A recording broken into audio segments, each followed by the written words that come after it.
नमस्कार दोस्तों, मैं doctor Santosh Sharma, MD homeopath. आज 29 अक्टूबर है, वर्ल्ड स्ट्रोक अवेयरनेस डे। यूँ तो स्ट्रोक के दो मेन कारण हैं। 20% जो होते हैं वो वैस्कुलर हेमोरेजिक होते हैं और 80% जो स्ट्रोक्स होते हैं वो इस्चेमिक होते हैं। उसमें भी 24 आवर्स के लिए ट्रांजिएंट इस्चेमिक अटैक रहता है।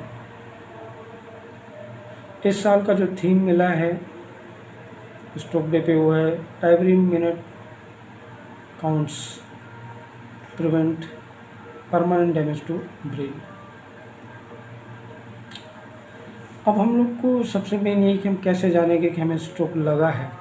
ऐसी क्या जांच है जो हम बहुत ही कम समय में से परख सकते हैं। तो है 4 शब्दों से बना फास्ट। फास्ट में हर शब्द का एक अलग मीनिंग है।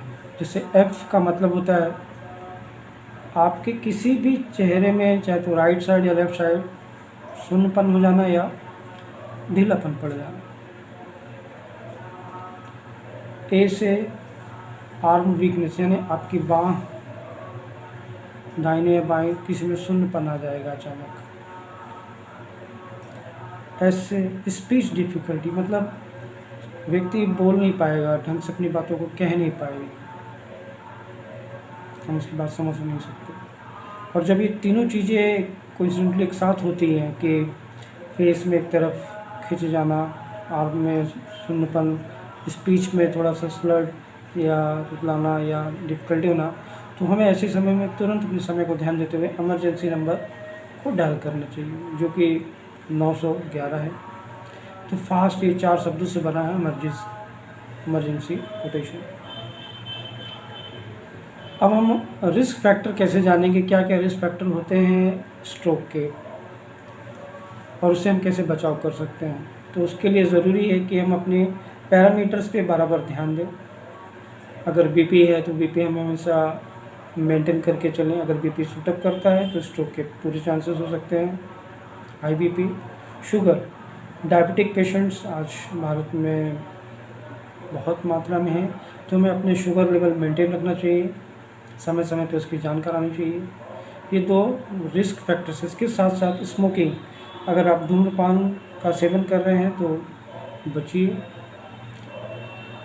फिर आता है ओबेसिटी, यानी मोटापा। अगर आप बहुत मोटे हैं तो स्वाभाविक बात है कि आपके हेल्थ इश्यूज़ आएंगे, बीपी, शुगर, कोलेस्ट्रॉल हाई है तो भी आप रिस्क फैक्टर में हैं। और इसके साथ अगला है फिजिकल इनएक्टिविटी, यानी अगर आप अपने शरीर से काम नहीं ले रहे हैं या व्यायाम नहीं कर रहे हैं, घूमना, चलना, फिरना, योगा, मेडिटेशन, तो हाई रिस्क पे हैं। अब ये सब होते हुए भी गोल्डन आवर, वर्ल्ड स्ट्रोक पे एक गोल्डन आवर क्या है? गोल्डन आवर होता है पहले 4 घंटे। हमें अगर जैसे ही चेहरे पे सुन्नपन, बाहों में सुन्नपन, बात करने में तकलीफ़ हो रही है तो हमें अति शीघ्र से शीघ्र नज़दीकी हॉस्पिटल, जिला चिकित्सालय, प्राइमरी सीएचसी, पीएचसी या हॉस्पिटल तक जाना चाहिए, अपने चिकित्सक से मिलना चाहिए, ताकि हमें वो प्राइमरी मैनेजमेंट दे सके, लाइफ सेविंग।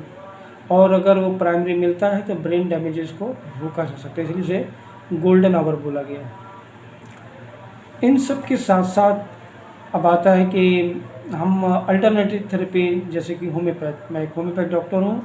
ये तो जानकारी हुई बीमारी की, बचाव कैसे होगा, कैसे उसके रिस्क फैक्टर जानेंगे। कुछ होम्योपैथ मेडिसिन भी हैं जो हमें बहुत शानदार काम करती है इसमें। उनमें से सडन, क्योंकि ये सब चीज़ें होती हैं तो ऐसे में कुछ दवाइयाँ हैं, एकोनाइट, आर्निका, बेलाडोना, आराममेट, ओपीएम, रोल्फिया, रोटा, क्लैरिफॉस, ये ऐसी कुछ दवाइयाँ हैं जो हम किसी भी होम्योपैथ चिकित्सक से परामर्श लेकर ले सकते हैं और अपने जो डैमेजेस हैं, अपने जो इनेबिलिटीज़, उनको हम इम्प्रूव कर सकते हैं, लेकिन परामर्श ज़रूरी है। तो ये था जन सेवा में,